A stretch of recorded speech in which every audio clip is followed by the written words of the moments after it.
इफ्तिखार साहब, ये जो सेकंड टियर कहें, अभी इस वक्त तो लीड कर रहे हैं पार्लियामान में जो लोग बैठे हुए हैं, वो जो बात कह रहे हैं कि बानी पीटीआई की रिहाई के लिए कुछ नहीं हो रहा, क्या वाकई वो समझ रहे हैं कुछ नहीं हो रहा? कोई और एजेंडा दिखाई देता है? वाकई अलहदा होना चाहते हैं, पर्पसफुली एक अलहदा से ग्रुप क्रिएट करना चाहते हैं, या बस शाह से ज़्यादा शाह की वफादारी, अपनी प्रेजेंस काउंट करवाना चाह रहे हैं? उनको किसने रोका हुआ है कि वो बानी पार्टी की रिहाई के लिए जिद्दोजहद न करें? किसने रोका है?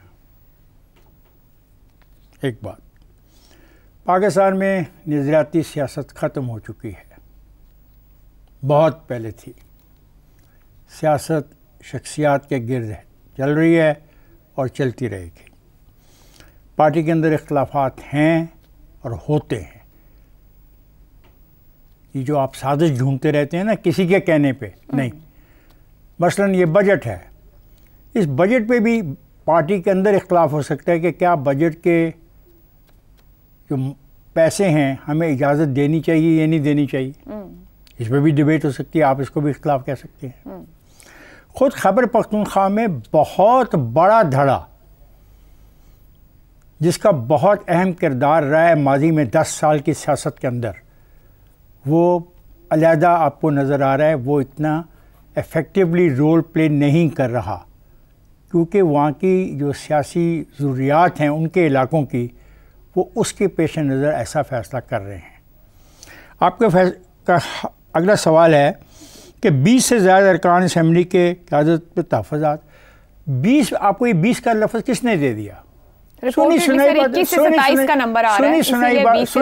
बातें, किसी कोई 20 कह रहा है, नाम दे रहे हैं, कोई 27 कह, नाम तो आपने सारे गिने तो 11 भी नहीं बनते।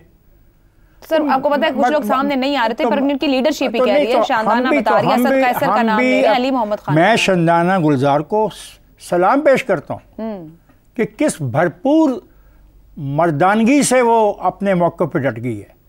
हैं ऐसे लोग, और होते हैं हर पार्टी में। मुझे तो इस पार्टी में कुछ तबाही नजर नहीं आ रही, फ्रैंकली मैं आपको साफ बता दूं। तबाही कोई कह भी नहीं रहा है। नहीं, कुछ भी नहीं होने वाला। ओके, मतलब ये पार्टी रहेगा। ये पार्टी पहले कह रहे थे कि तकसीम की बातें होती रहती हैं। मैंने नहीं कहा। आप डिस्कस करते रहे। देखिए, बुनियादी बात वही है कि पाकिस्तान की सियासी जमातों में नजरियाती पॉलिटिक्स नहीं है। तमाम की तमाम सियासत एक फ़र्द के गिर्द घूमती है, खा मियां मोहम्मद नवाज शरीफ हो, आसिफ अली जरदारी हो या इमरान खान हो। ये हमारी जमहूरियत की तारीफ है, जिसे ये एक रियलिटी है। मैं भी यही कह रही हूँ, ये रियलिटी है। करोड़ों लोगों ने इनको वोट दिया है। बिल्कुल सही, इन्हीं को वोट दिया है। आपको और मुझको तो वोट नहीं दिया। आप और मैं जाए ना, हमें तो 50 वोट भी ना मिले किसी हल्के से। तो ये हकीकत है कि ये ऐसा ही चलेगा। बाकी रहे इमरान खान के जो मुकदमात हैं उनको फेस करने पड़ेंगे, लेकिन उन मुकदमात से ये मतलब ना लिया जाए कि पार्टी को टूट जाएगी। पार्टी नहीं टूटेगी, पार्टी रहेगी और आइंदा इंतखाबात में भी ये पार्टी मौजूद होगी। दुरुस्त हो गया। ज़ैगम साहब, इद्दत के सज़ा मुअत्तली का फैसला सामने आया, काफ़ी कुछ वाज़ेह हो रहा है। इमरान खान की रिहाई के लिए अदालतों पर भरोसा करना दानिशमंदी नहीं। फवाद चौधरी ने अपने गुज़िश्ता रोज़ के इंटरव्यू में भी बात की कि क्या ये समझ रहे हैं कि हवाओं का रुख नहीं बदल रहा, और पीटीआई के अरकान असम्बली को भी ये बात पता चली, तो किसी और तरीके से रास्ता निकालना पड़ेगा। पीटीआई के अरकान असम्बली को तो बहुत पहले से पता है। देखिए, बहुत पहले से पता है, और पीटीआई तो पहले तकसीम हो चुकी है, या तकसीम की बात हो रही है। पीटीआई पहले 2-3 पार्टियों में तकसीम हो चुकी है, लेकिन कोई फर्क नहीं पड़ा। हो सकता है फिर कोई तकसीम हो जाए, लेकिन फर्क नहीं पड़ेगा, क्योंकि फर्क पड़ता है अगर अवाम छोड़कर जाएं। दुरुस्त। पीटीआई, जैसे कहा गया, पीटीआई इमरान खान है, इमरान खान पीटीआई है। वो जिसको फूंक मारते हैं वो लीडर बन जाता है, जिसको फूंक मारते हैं वो ज़ीरो हो जाता है। शेर अफजल मरवत की जो मिसाल है वो हमारे सामने है। इस वक्त जो फॉल्ट लाइन है, जिस पर कन्फ्लिक्ट चल रहा है पार्टी में, मेरे ख्याल में वो 2 हैं। एक जो उनकी पॉपुलिस्ट या इनकलाबी सियासत, उसके दरमियान में, और पार्लिमानी सियासत के दरमियान में जो तज़ादात सामने आ रहे हैं। ज़ाहिर है पार्लिमानी सियासत जो है वो तमाम तर इख्तलाफात के बावजूद इस बात का तकाजा करती है कि बहुत से काम मिल के किए जाए। जिस तरह के कमेटियों की फॉर्मेशन है, वो तो मिलकर करनी है, कमेटियों में भी मिलकर बैठना है।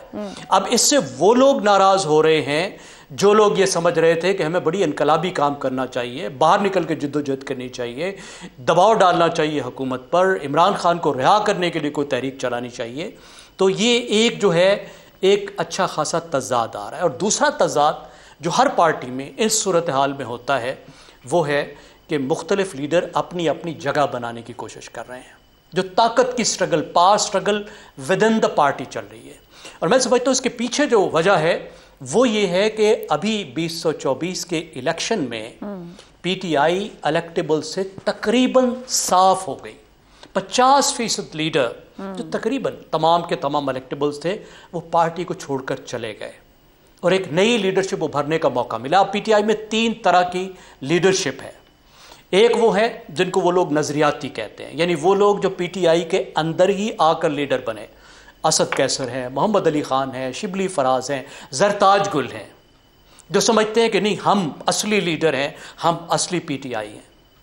उसके अलावा सियासतदान हैं जो मुख्तलिफ जमातों से आए हैं लेकिन मुख्तलिफ मुश्किल हालात में छोड़ कर नहीं गए।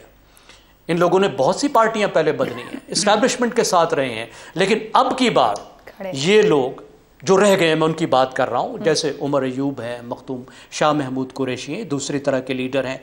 जाहिर है इनका एक अपना एक जाहो जलाल है क्योंकि ये पुराने सियासतदान हैं, बड़े बड़े ओहदे एंजॉय कर चुके हैं, बड़ी फैमिलीज से हैं। और जो तीसरा इसमें ग्रुप है वो है वकीलों का। यह है खिड़की तोड़ ग्रुप, जो वो मैंने अर्ज़ किया कि 50% लोग जो निकल कर गए उनकी जगह इन लोगों ने ली है। इसलिए कि बहुत से लोग अगर आते तो शायद इलेक्शन लड़ने की वो हिम्मत ही ना करते या जो मुश्किलात थी उसको फेस ही ना कर पाते, इसलिए वकीलों को अकोमोडेट किया गया। जैसे गौहर अली ख़ान है, शेर अफजल मरवत हैं, वगैरह वगैरह बहुत सारे हैं।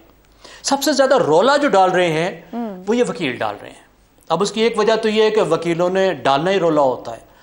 वकील रोना ना डाले तो उसको कोई नोटिस ही नहीं करता, उसको कोई अहमियत ही नहीं बनती। इसी तरीके से उनके इंटरनल पॉलिटिक्स बनती है, इसी तरीके से वो कोर्ट में नॉइज़ क्रिएट करते हैं, इसी तरह वो सियासत में नॉइज़ क्रिएट करते हैं। और अब जब वो यहाँ आ गए हैं तो वो जाहिर है अहम बनना चाह रहे हैं, बड़े लीडर बनना चाह रहे हैं, वो सियासतदानों के भी बराबर होना चाह रहे हैं जो पहले से मौजूद हैं, वो नज़रियाती लीडर्स के साथ भी बराबरी करना चाह रहे हैं और एक पावर स्ट्रगल चल रही है। ज़ैनब साहब, ये पावर स्ट्रगल पीटीआई को कोई नुकसान नहीं देगी। बानी पीटीआई बेशक अंदर है, छोटे छोटे ग्रुप आवाजें लगाते रहे, कोई डिफरेंस क्रिएट नहीं करेंगे पीटीआई के लिए।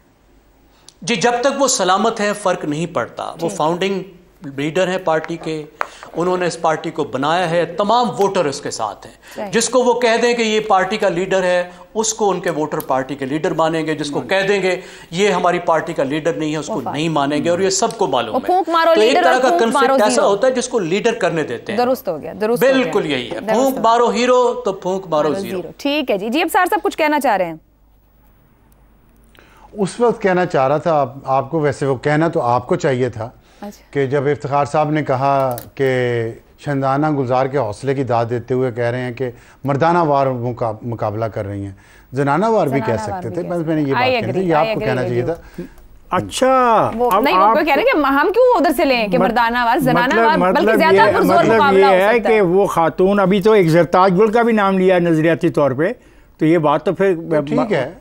अच्छा वो ठीक है, यानी ज़रताज गुल जनानावार कहे ना आप, जनानावार कहे ना, मर्दानावार बहादुरी से खड़ी है, वो कह रही है मैं नहीं मानती सारे सिस्टम को, मैं नहीं जानती सारे सिस्टम को। मर्दानावार क्या? आप किसी खातून की तारीफ कर रहे हैं उसके हौसले की और कह रहे हैं मर्दानावार खड़ी है, मर्द खड़े हो ना फिर ऐसे।